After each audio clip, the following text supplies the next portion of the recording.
ओम शांति। भगवत गीता श्लोक क्लास में आज से 7वां अध्याय शुरू हो रहा है। 7वें अध्याय का नाम दिया है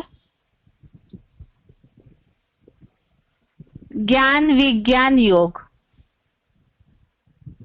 जिसमें ज्ञान अर्थात समझ अर्थात बाप की पहचान और विज्ञान अर्थात विशेष ज्ञान अर्थात याद, इसके बारे में उल्लेख है।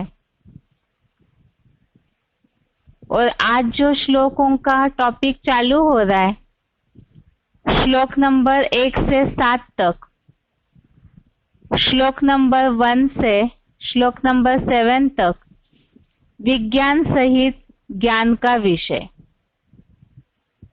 तो इसके बारे में कल के श्लोक में यही सारा उल्लेख है कि विशेष ज्ञान और ज्ञान अर्थात एडवांस ज्ञान और विशेष ज्ञान अर्थात योग, इसके बारे में ही समझाया हुआ है। आज है 7वें अध्याय का पहला श्लोक, श्लोक नंबर 1। श्लोक है, श्री भगवान उवाच मय्यासक्त मनाः पार्थ योगं युञ्जन् मदाश्रयः असंशयं समग्रं मां यथा ज्ञास्यसि तत् शृणु। श्लोक दोबारा।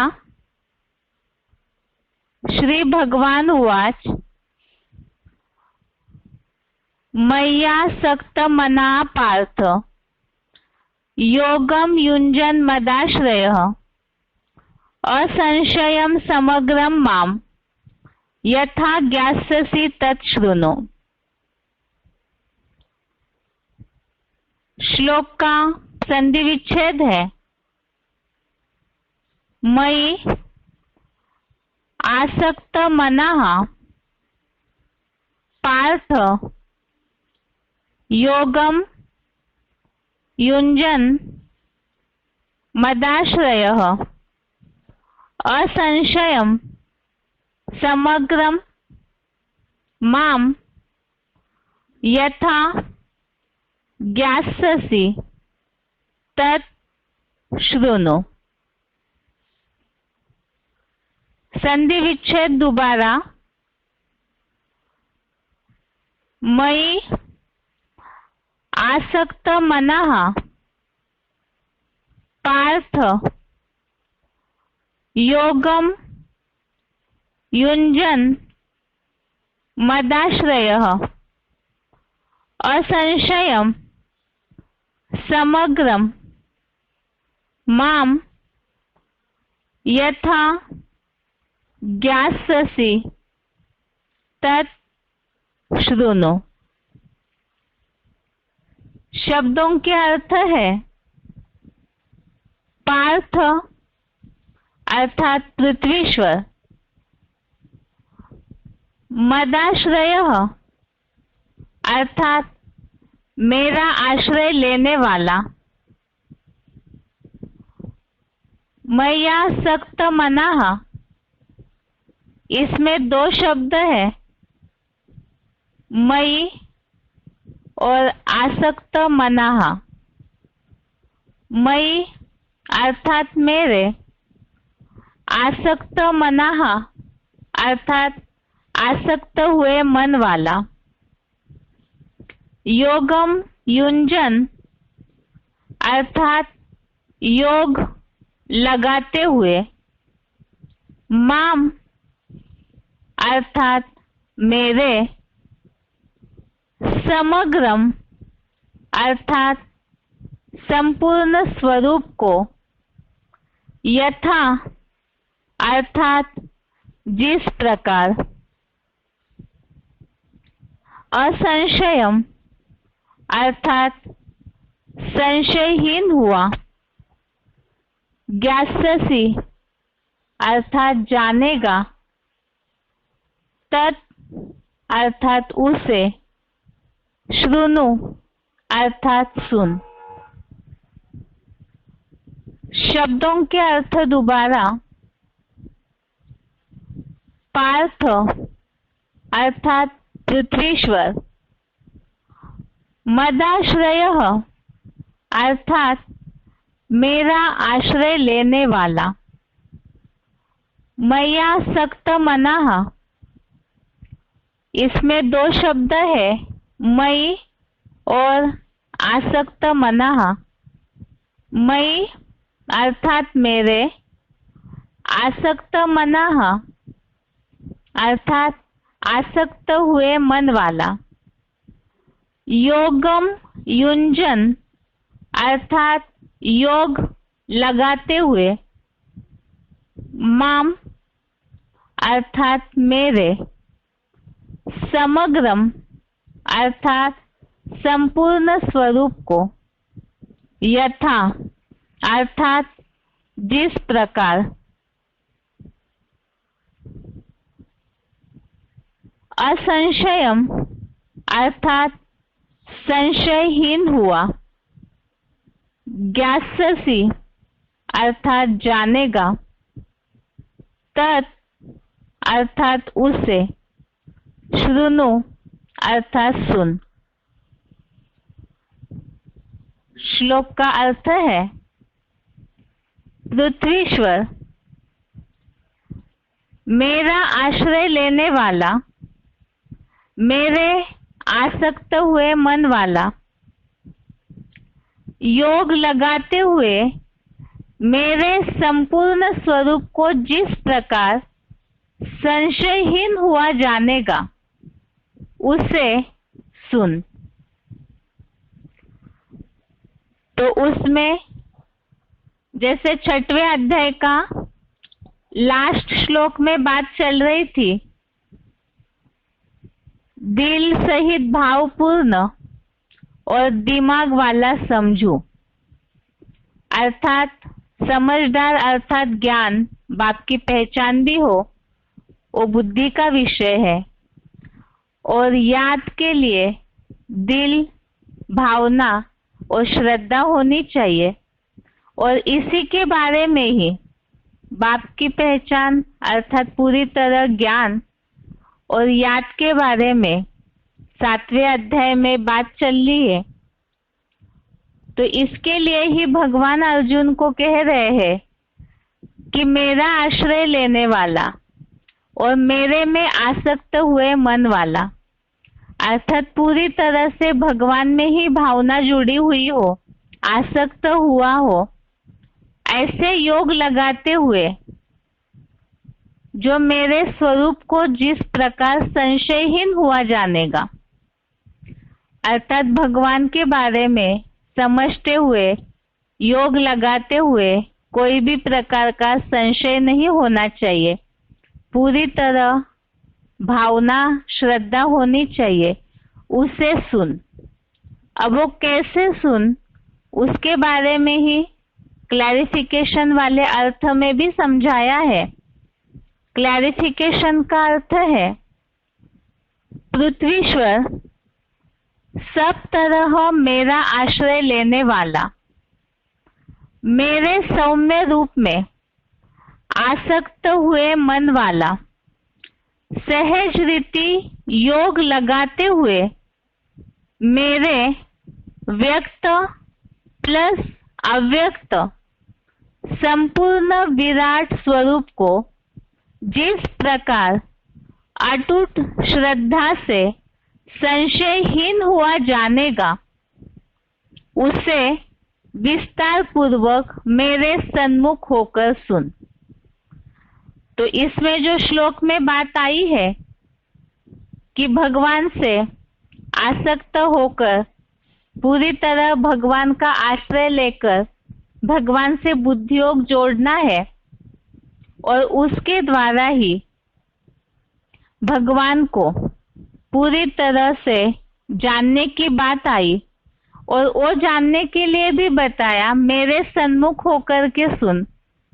तो भगवान बाप अपना परिचय स्वयं ही आकर के देते हैं और वो सन्मुख आकर के ही पढ़ाई पढ़ाते हैं। इसमें प्रेरणा वगैरह की कोई बात नहीं है, क्योंकि बाप सन्मुख अपना परिचय स्वयं देंगे, तभी ही उसे बच्चे सही रीति से समझ पाएंगे। अब उसे डायरेक्ट भगवान से सुनते हुए, सन्मुख सुनते समय संशयहीन होकर पूरी श्रद्धा भावना से सुनने की बात बताई। तो इसी संबंधित भगवत गीता के और भी श्लोकों में कुछ उल्लेख आया है सन्मुख सुनने के बारे में। जो भगवान का आश्रय लेते हैं उन्हें ही बाप का परिचय मिलता है। रेफरेंस श्लोक समझते हैं।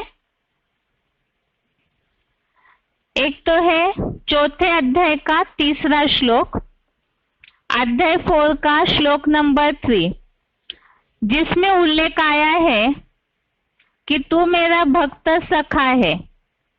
इसी कारण से ये प्राचीनतम रहस्य अर्थात श्रेष्ठता, त्रिकालदर्शिता का श्रेष्ठतम रहस्य भगवान ने अर्जुन को कहा है। जो आज के श्लोक में बात आई है, मेरा आश्रय लेने वाला और मेरे में आसक्त हुए मन वाला। तो यहाँ भक्त सखा और आज के श्लोक में भगवान के प्रति आसक्त हुआ जो पूरी तरह श्रद्धा भावना वाला है, उन्हें ही बाप का परिचय मिलता है। चौथे अध्याय का 39वां श्लोक, अध्याय 4 श्लोक नंबर 39 में उल्लेख आया श्रद्धावान लभते ज्ञानम, जो श्रद्धा भावना वाले हैं। आज के श्लोक में आसक्त होने की बात आई भगवान के प्रति, तो उनको ही ज्ञान मिलता है। 18वें अध्याय का 64वां श्लोक, अध्याय 18 श्लोक नंबर 64, इसमें उल्लेख आया है पुनः सबसे अधिक रहस्यमय परम श्रेष्ठ वचनों को मेरे से सुन, क्योंकि तू मेरा अत्यंत प्रिय एवरेस्ट चोटी जैसा ब्राह्मण है। तो यहाँ पर जो अति प्रिय होते हैं, तो उनको ही भगवान अपना सर्वोत्तम जो ज्ञान है, परम श्रेष्ठ ज्ञान है, वो देते हैं। इसी तरह आज के श्लोक में जो उल्लेख आया मेरा ही आश्रय लेने वाला, मेरे में आसक्त हुए मन वाला और जो अटूट श्रद्धावान है, उनको ही भगवान का परिचय मिलता है। 10वें अध्याय का 10वां और 11वां श्लोक, इसमें उल्लेख आया है प्रीतिपूर्वक याद करने वाले निरंतर योगियों को बुद्धियोग देता हूँ। और वो बुद्धियोग कैसे देते हैं, जो कि अध्याय 10 के ही श्लोक नंबर 11 में उल्लेख आया है, ज्ञान का दीपक देते हैं जिससे अज्ञान अंधकार नष्ट होता है। तो आज के श्लोक में भी जैसे 10वें अध्याय के श्लोकों में प्रीतिपूर्वक याद करने की बात आई, आज के श्लोक में श्रद्धा भावना, आसक्त होना, भगवान का आश्रय लेने की बात आई है। आगे है 10वें अध्याय का 15वां श्लोक, अध्याय 10 श्लोक नंबर 15, जिसमें उल्लेख आया है कि भगवान स्वयं आकर के अपना परिचय देते हैं, जिसके लिए इस श्लोक के नीचे मुरली पॉइंट लिखा हुआ है। मुरली तारीख 8 अक्टूबर 1968, मुरली डेट 8 अक्टूबर 1968। वह सद्गुरु स्वयं ही आकर अपना परिचय देते हैं। बाप के सिवाय बाप का परिचय कोई दे न सके, क्योंकि बाकी सभी देव दानव ऋषि मुनि जन्म मरण के चक्र में आने से पूर्व जन्मों को भूल जाते हैं। तो आज के श्लोक में जो उल्लेख आया है, मेरे से सन्मुख होकर के सुन, जो पूरी तरह से भगवान के विराट रूप को जानने की बात का उल्लेख आया हुआ है, तो भगवान स्वयं आकर सन्मुख परिचय देते। जो 9वें अध्याय के दूसरे श्लोक में, अध्याय 9 श्लोक नंबर 2 में उल्लेख आया है प्रत्यक्षा व गमम धर्म्यम, अर्थात ये जो सर्वोत्तम ज्ञान है ये प्रत्यक्ष जाना जाता है। साक्षात ईश्वर से प्रश्नोत्तर पूर्वक प्रत्यक्ष जाना चाहता है। जो आज के श्लोक में उल्लेख आया है, संशयहीन होकर विस्तार पूर्वक मेरे सन्मुख होकर के सुन, तो सामने सामने ही बैठ करके ज्ञान समझना है। अब भगवान किस तरह से अपना परिचय देते हैं, जो अज्ञान अंधकार को नष्ट करने की बात आई, स्वयं परिचय देते हैं जो प्रिय है उनको। तो 11वें अध्याय का 8वां श्लोक, अध्याय 11 श्लोक नंबर 8, इसमें उल्लेख आया है कि भगवान ज्ञान का तीसरा नेत्र, जो दिव्य नेत्र देता हूं, अर्थात ज्ञान का तीसरा नेत्र भगवान देते हैं। और वो देने की बात यही कि वो स्वयं आकर के अपना परिचय पूरा देते हैं। तो आज के श्लोक में खास उल्लेख यही है कि जो भगवान में पूरी तरह श्रद्धा भावना वाले हैं, आसक्त हुए हैं, भगवान के प्रति ही जिनकी पूरी प्रीति लगी हुई है, और ऐसे जो पूरे श्रद्धा भावना वाले हैं उनको ही भगवान स्वयं अपना परिचय देते हैं। प्रेरणा की कोई बात नहीं, क्योंकि भगवान प्रेरणा नहीं देते, स्वयं आकर के ज्ञान देते हैं परिवर्तन के लिए। ये आज के श्लोक का अर्थ है। उच्चारण सुनते हैं, उसके बाद पॉइंट्स। श्री भगवान उवाच मय्यासक्तमना पार्थ योगयुञ्जन्मदाश्रयः असंशयं समग्रं मां यथा ज्ञास्यसि तच्छृणु। श्री भगवान ने बोला, पृथ्वीश्वर, सब तरह मेरा आश्रय लेने वाला, मेरे सौम्य रूप में आसक्त हुए मन वाला, सहज रीति योग लगाते हुए मेरे व्यक्त प्लस अव्यक्त संपूर्ण विराट स्वरूप को जिस प्रकार अटूट श्रद्धा से संशयहीन हुआ जानेगा, उसे विस्तार पूर्वक मेरे सन्मुख होकर सुन।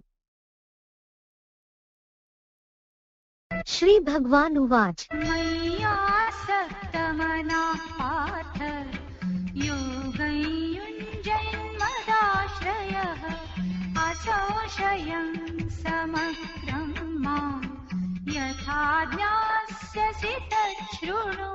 श्री भगवान ने बोला, पृथ्वीश्वर, सब तरह मेरा आश्रय लेने वाला, मेरे सौम्य रूप में आसक्त हुए मन वाला, सहज रीति योग लगाते हुए मेरे व्यक्त प्लस अव्यक्त संपूर्ण विराट स्वरूप को जिस प्रकार अटूट श्रद्धा से संशयहीन हुआ जानेगा, उसे विस्तार पूर्वक मेरे सन्मुख होकर सुन।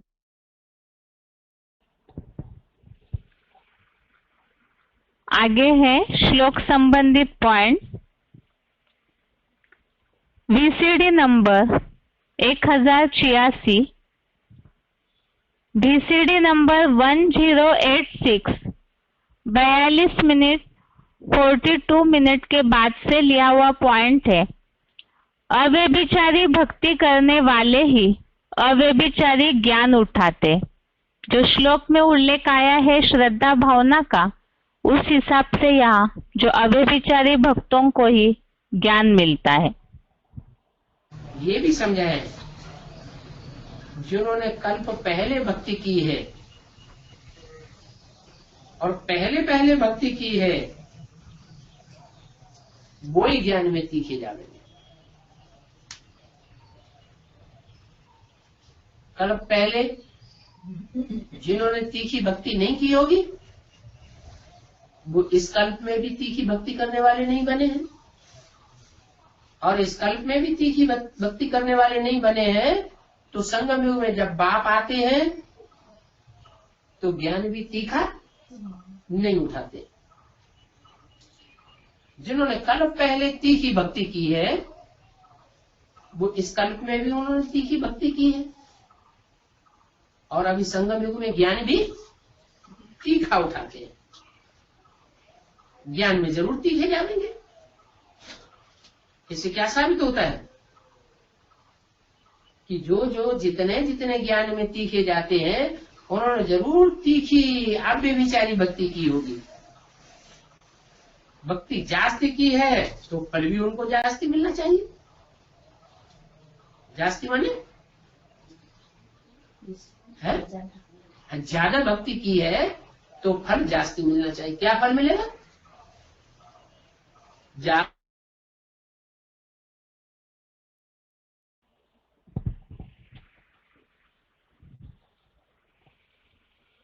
आगे का पॉइंट है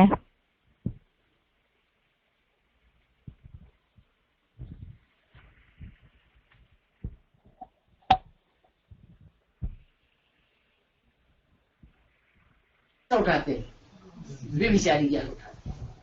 भले भगवान आकर के ज्ञान सुनाता है, ये भी जान लेते हैं कि भगवान ही ज्ञान सुनाता है, सच बताता है, लेकिन फिर भी औरों की बातों को विश्वास करने लग पड़ते। कहते हैं ना, भक्ति का फल भगवान देते हैं, वो तो है ज्ञान का साधन, तो जरूर ज्ञान से ही फल देंगे। भक्ति के फल का किसी को पता ही नहीं है। क्या है भक्ति का फल? भक्ति का फल है अज्ञान, अंधश्रद्धा, अंधविश्वास। अंधश्रद्धा अंधविश्वास से कोई काम करेगा तो दुखी होगा या सुखी होगा? दुखी होता जाता है। भक्ति का फल है ज्ञान या अज्ञान? भक्ति का फल क्या है? अज्ञान। और ज्ञान का फल है? ज्ञान का फल है ज्ञान, और ज्ञान का फल है सुख। इतना सुख मिलता है जितना और कोई धर्म वालों को सुख मिल ही नहीं सकता।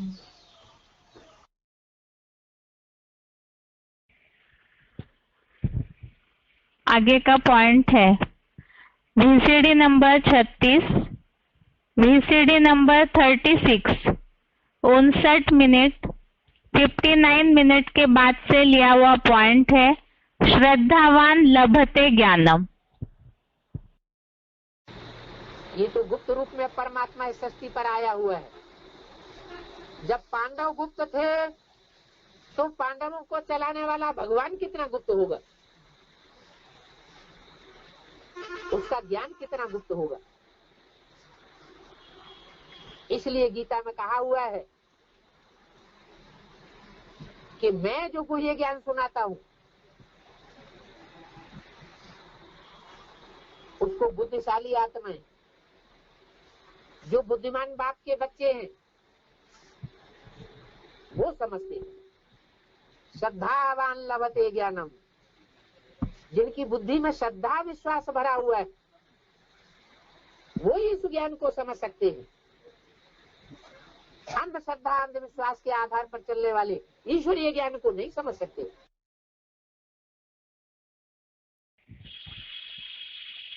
आगे है selected point number 1552, selected point number 1552। भगवान के प्रति श्रद्धा और निश्चय का प्रैक्टिकल जीवन में कैसे पता चलेगा?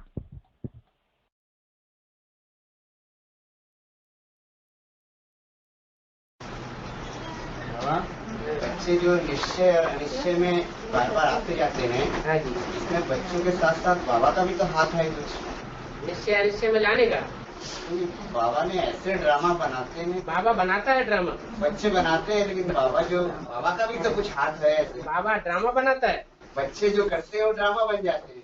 बच्चे जो करेंगे अच्छा करेंगे तो अच्छा ड्रामा बनेगा, बुरा करेंगे श्रीमत के बरखिलाफ करेंगे जैसे बेसिक में अच्छे अच्छे बच्चे भी हैं, उन लोग उसमें इतना निश्चय है कि इसमें समझ नहीं पाते हैं।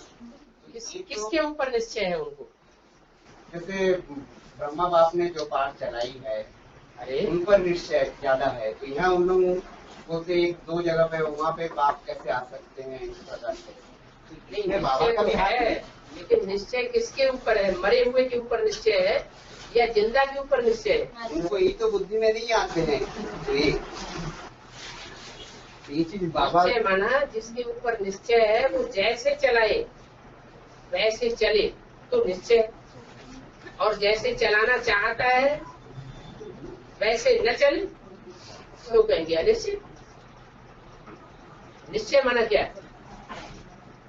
विश्वास माना क्या?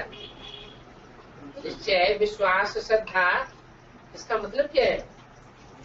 इसका मतलब यही है जैसे चलाए वैसे चले तो निश्चय है, और कहे एक और करे दूसरा। तो अपनी बुद्धि चलाई, मनमत चलाई, बाप के ऊपर निश्चय नहीं है, अभी तो मनमानी चाल चल रहा है। आगे का पॉइंट है selected point number 228, selected point number 228, निश्चय बुद्धि और अनिश्चय बुद्धि वालों की निशानी। अभी राम शिव बाबा मत देते हैं।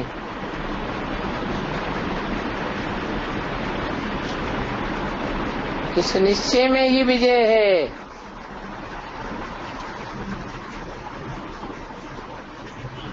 ऐसे समझने में कभी नुकसान नहीं होगा।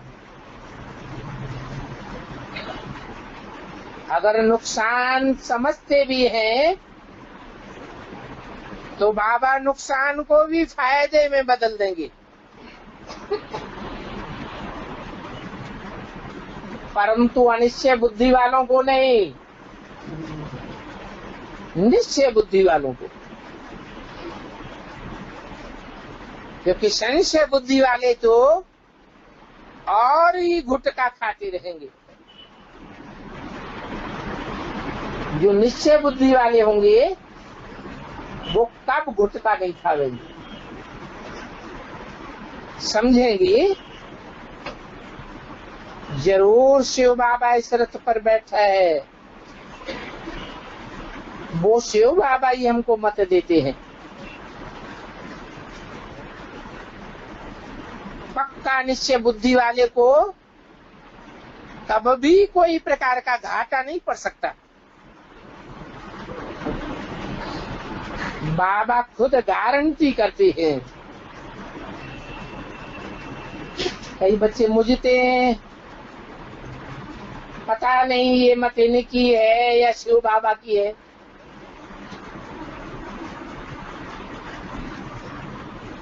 अब वो तो कहते हैं हमेशा शिव बाबा की हिम्मत पर समझ चलो और हमेशा शिव बाबा की मत समझो, फिर भी कहते हैं मुझे ये मत पसंद नहीं है। तो जरूर अपनी मत पसंद है। अभी तक के पॉइंट्स में जैसे बात आई है, एक तो अव्यभिचारी भक्त होंगे और अव्यभिचारी ज्ञान उठाएंगे, और ज्ञान जब लेते हैं तो पूरी तरह से संशयहीन होकर के उसे समझना है। यही बातें पॉइंट्स में भी आई है कि ज्ञान लेने के बाद निश्चय और अनिश्चय वालों की निशानी, निश्चय वालों को कभी भी गुटका नहीं आएगा, अर्थात बुद्धि हिलेगी नहीं और ना ही उनका कोई नुकसान हो सकता है। आगे है सन्मुख सुनने की बात श्लोक में आई है, और इसी के लिए है बाप प्रेरणा से पढ़ाई नहीं पढ़ाते हैं। BCD number 1013, BCD number 1013, 10 minute 10 minute के बाद से लिया हुआ पॉइंट। कोई कहे ये बात तुमने कहाँ से सुनी, किसने सिखलाया है? तुम कहेंगे हम तो ईश्वरीय मत पर हैं। और ईश्वर कोई प्रेरणा से पढ़ाई नहीं पढ़ाते हैं। अगर प्रेरणा से पढ़ाई पढ़ाते हो तो भगवान को इस सृष्टि पर आने की दरकार ही नहीं। ईश्वरीय प्रेरणा और ईश्वर की मत, दोनों में रात दिन का फर्क हो जाता है। परंतु हमारी प्रेरणा की तो बात ही नहीं है। हम तो डायरेक्ट ईश्वरीय मत पर हैं। हर बात को वेरीफाई कराते हैं।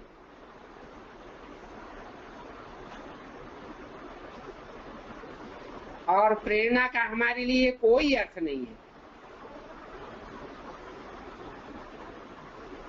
प्रेरणा अर्थात विचार,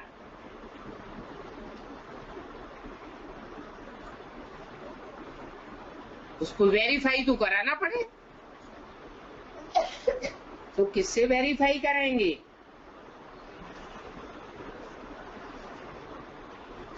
जब तक भगवान ना आवे तब तक एग्जैक्ट वेरीफाई तो कोई कर न सके। तो बोलो, बस हम तो डायरेक्ट ईश्वर की मत पर अभी चलते हैं। इसमें प्रेरणा आदि की बात नहीं है। हम वेद के बाप के बच्चे हैं और हम डायरेक्ट ईश्वर से समझे हुए हैं।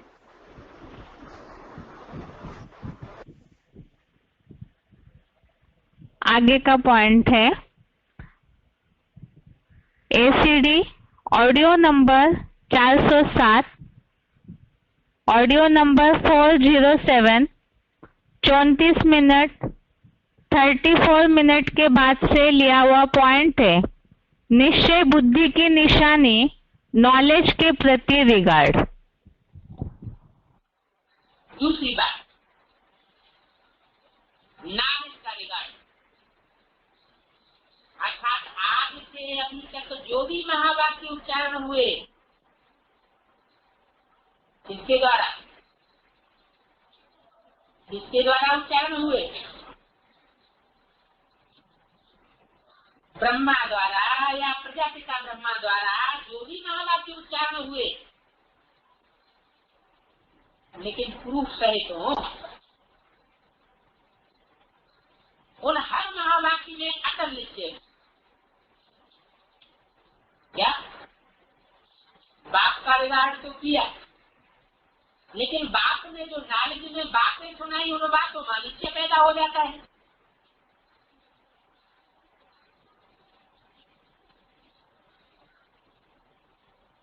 क्या प्रश्न उठते हैं? ये कैसे होगा? ये कब होगा? होना तो चाहिए था। ये बातें तो सब सत्य हैं। इस प्रकार के क्वेश्चन उठाना भी अर्थात सूक्ष्म संकल्प के रूप में संशय उठाना है। इसके प्रति बाप की नॉलेज के, ये भी बाप की नॉलेज का डिसरिगार्ड है।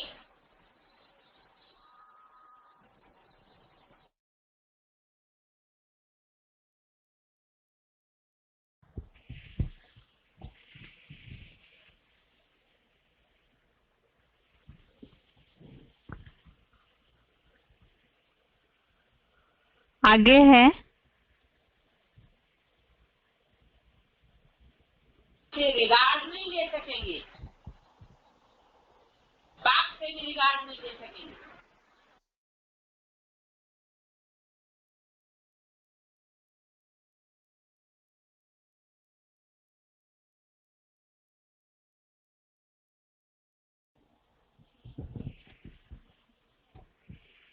श्लोक में जो बात आई है संशयहीन होकर के ज्ञान को जानना है, तो उसी के लिए पॉइंट में बात आई कि नॉलेज का रिगार्ड रखना जरूरी है पूरे निश्चय पूर्वक। वार्तालाप नंबर 365, डिस्कशन नंबर 365, निश्चय बुद्धि वाले ज्ञान को जल्दी समझते हैं।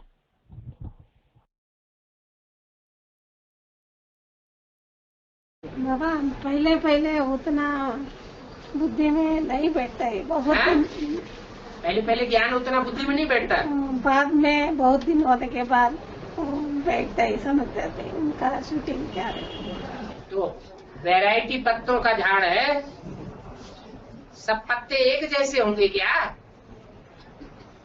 कोई पत्ते ऐसे भी होते हैं कि 1 सेकंड में ज्ञान उठा लेते हैं, इशारे से ही सारा ज्ञान समझ जाते हैं, बड़ी तीव्र गति का पुरुषार्थ पकड़ते हैं। कोई ऐसे होते हैं कि जल्दी उनकी बुद्धि में सच्चाई नहीं बैठती। अलग अलग धर्मों की बीज रूप आत्मा है ना, अलग अलग धर्मों की जड़ें हैं, अलग अलग धर्मों के पत्ते हैं, तो सब एक जैसे कैसे हो सकते हैं? आगे है VCD number 245, VCD number 245, 44 minute 44 minute के बाद से लिया हुआ पॉइंट है। भगवान के अलावा भगवान का परिचय कोई 100% नहीं दे सकता है। श्लोक में बात आई है मेरे सन्मुख होकर के सुन, तो भगवान ही स्वयं आकर के अपना परिचय देते हैं। जो दूसरों को कर्म बंधन से छुड़ाने वाला है, राजयोग सिखाने वाला है, बताता है तुम बच्चे कर्म योगी बनो, हठ योगी न बनो। हाथ पांव बैठ करके बांध करके बैठ गए और भगवान को याद करने लग पड़े, ये आर्टिफिशियल याद है। कोई महबूब अपनी महबूबा को हाथ पांव बांध करके नहीं याद करता है। कारखाने में काम करेगा तो भी याद आएगी। कोई माँ अपने बच्चे को हाथ पांव बांध करके याद नहीं करती, रोटी पका के भी बच्चे की याद आती है, वो असली याद है। याद को मनुष्यों ने, भगवान की याद को मनुष्यों ने आर्टिफिशियल बनाई दिया। ढोल मजीरा बजाय बजाय के याद करते हैं, गीत लगा के याद करते हैं। ये सब है हठयोग, जबरदस्ती। क्यों जबरदस्ती? इसलिए है कि भगवान की असली पहचान नहीं है किसी को। रामायण में लिखा है जे जानो ते देव जनाई, और जानत तुम्हें हुई जाई। जिसको भगवान आकर के ज्ञान देता है वो ही जान सकता है भगवान की पहचान। भगवान के अलावा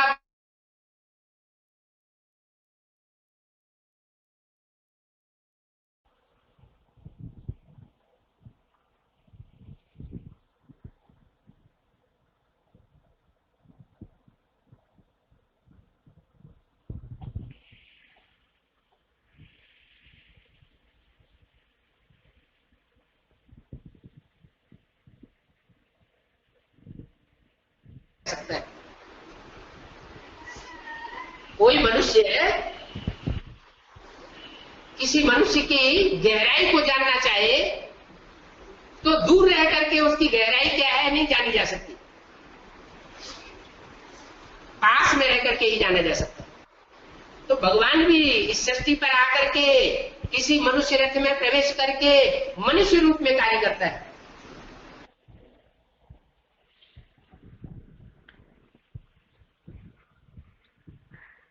आगे है वार्तालाप number 1738, discussion number 1738, 25 minute 25 minute के बाद से लिया हुआ पॉइंट है सन्मुख होय जीव मोहि जभी।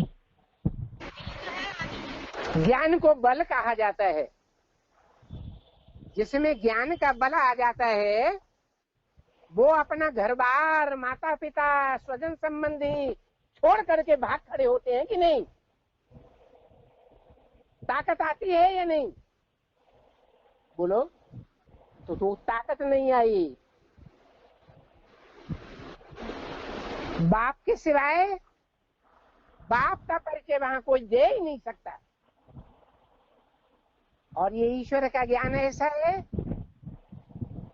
जो लिटरेचर से नहीं समझा जा सकता, सन्मुख ही समझा जा सकता है। इसलिए बोला है, भक्ति मार्ग में भी बोला है, रामायण में, सन्मुख होय जीव मोय जबहि, जन्म कोटि अघनाश ही तबहि। वो तो समझते हैं करोड़ों जन्म होते हैं, तो कोटि लिख दिया, लेकिन वास्तव में 63 जन्मों के पाप नष्ट हो जाते हैं।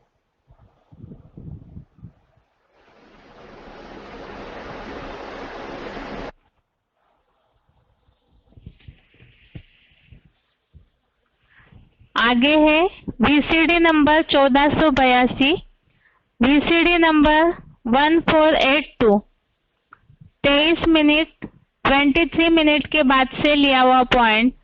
बाप सन्मुख पढ़ाई पढ़ाते हैं, प्रेरणा से नहीं।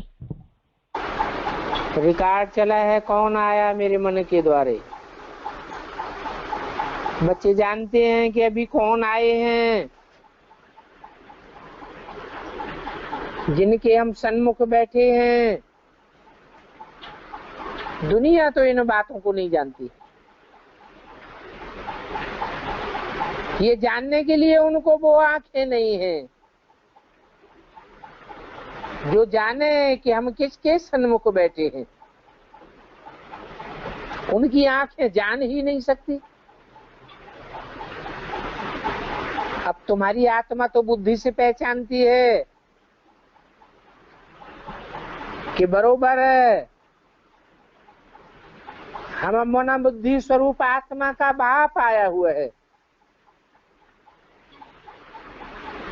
वो बाप खुद ही आकर के अपना परिचय देते हैं। कहते हैं कि मेरा कोई भी आकारी अथवा साकारी शरीर नहीं है, मैं तो सदैव ही निराकार हूँ। तुम्हारी आत्मा जन्म मरण के चक्र में आती है तो आकारी और साकारी भी बनती है, परंतु रूप तो जरूर है। जैसे तुम्हारा रूप अति सूक्ष्म है, वैसे मुझे आत्मा का रूप भी सूक्ष्म है, ज्योति स्वरूप है।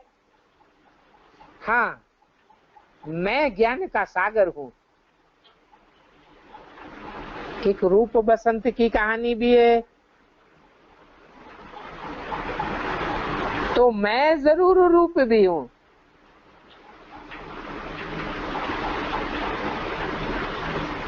रूप तुम भी हो, परंतु मेरा जो रूप है वो दिव्य और अलौकिक है। मैं ज्योतिर्लिंगम हूँ। जिस ज्योतिर्लिंगम की देश देश और गांव गांव में पूजा होती है, और ज्योतिर्लिंगम भी तब हूँ जब मैंने इस तन का आधार लिया है, क्योंकि प्रकृति का आधार लेने बगैर मैं देखूंगा कैसे। जिस तन का आधार लिया है वो प्रकृति के 5 तत्वों का पुतला है। इनकी आंखों रूपी खिड़की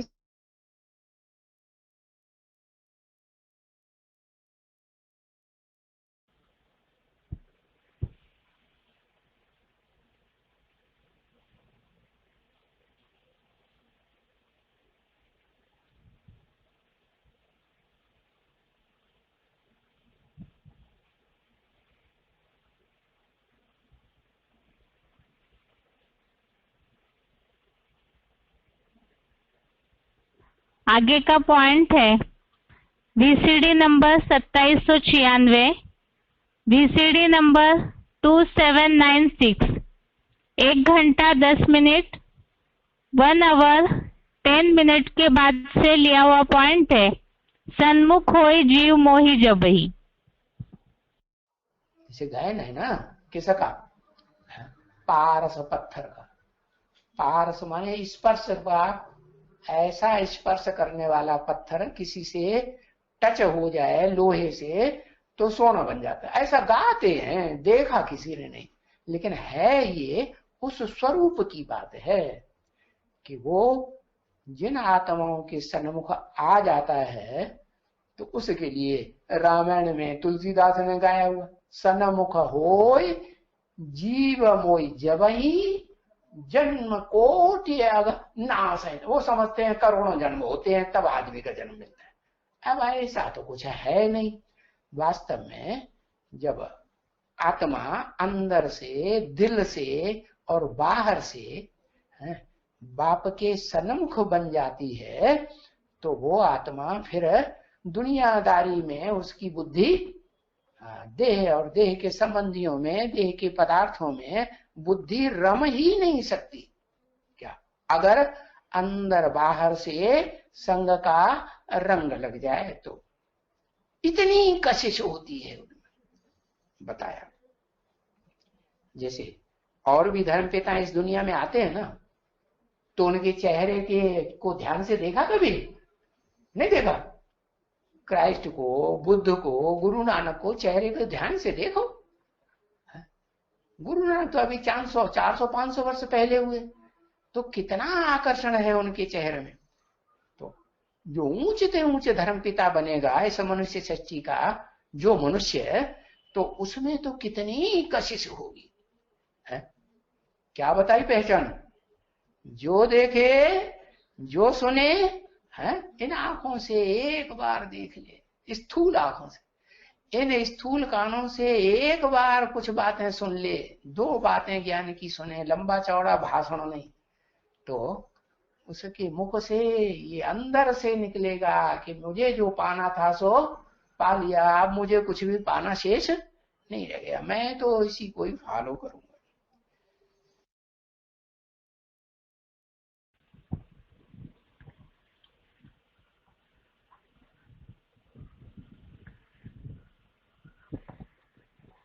अभी तक के पॉइंट्स में जैसे बात आई है कि सन्मुख सुनने का महत्व है, क्योंकि सन्मुख सुनने से ही जन्म जन्मांतर के पाप नष्ट हो जाते हैं। इसीलिए बाप डायरेक्ट आकर स्वयं परिचय देकर पढ़ाई पढ़ाते हैं। आगे है points. Audio number 254, audio number 254A। जो बहुत भक्ति करेगा उनको फल भी जरूर ऐसा मिलेगा। कैसा? जैसी भक्ति की होगी वैसा फल मिलेगा। बहुत भक्ति की होगी तो बहुत ज्ञान का फल मिलेगा, बहुत ज्ञान उठाएगा। व्यभिचारी भक्ति की होगी तो व्यभिचारी ज्ञान उठाएगा। अव्यभिचारी भक्ति की होगी तो अव्यभिचारी ज्ञान उठाएगा। जिस पीरियड में जैसी भक्ति की होगी वैसी वैसी प्राप्ति करेगा। आगे का मुरली पॉइंट है 15 जुलाई 1994, मुरली डेट 15 जुलाई 1994। भक्ति के बाद ही भगवान फल देते हैं। अगला मुरली पॉइंट, मुरली तारीख 11 दिसंबर 1989, मुरली डेट 11 दिसंबर 1989। आएंगे भी वह जिनको पूरा निश्चय है कि वह हमारा बाप है। ऐसे नहीं पुरुषार्थ कर रहा हो निश्चय बुद्धि होने के लिए, उनको तो मूर्ख कहा जाता है।